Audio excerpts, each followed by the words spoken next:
On the 1st of May 1924, a Berlin policeman smashed his rubber truncheon into the back of a 16-year-old girl and helped to forge a revolutionary. For several hours, thousands of Berliners had been trooping through the city streets in the May Day parade, the annual celebration of the working classes. Their number included many communists, including a large youth delegation. These wore red carnations, carried placards declaring hands off Soviet Russia, and sang communist songs. "We are the blacksmiths of the red future. Our spirit is strong. We hammer out the keys to happiness." The government had banned political demonstrations, and police lined the streets, watching sullenly. A handful of fascist brown shirts gathered on a corner to jeer. Scuffles broke out. A bottle sailed through the air. The communists sang louder.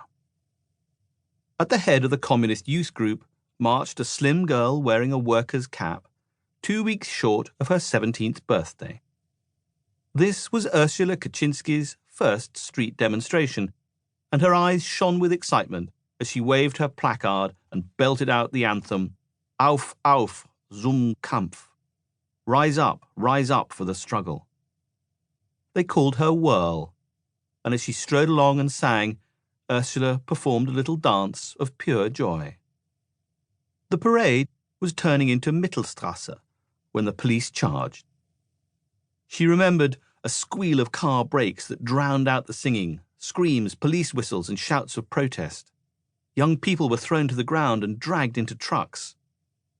In the tumult, Ursula was sent sprawling on the pavement. She looked up to find a burly policeman towering over her. There were sweat patches under the arms of his green uniform. The man grinned, raised his truncheon, and brought it down with all his force into the small of her back. Her first sensation was one of fury, followed by the most acute pain she had ever experienced. It hurt so much I couldn't breathe properly. A young communist friend named Gabo Lewin dragged her into a doorway. "It's all right, Whirl," he said as he rubbed her back where the baton had struck. "You will get through this." Ursula's group had dispersed. Some were under arrest, but several thousand more marchers were approaching up the wide street. Gabo pulled Ursula to her feet and handed her one of the fallen placards. "I continued with the demonstration," she later wrote, not knowing yet that it was a decision for life.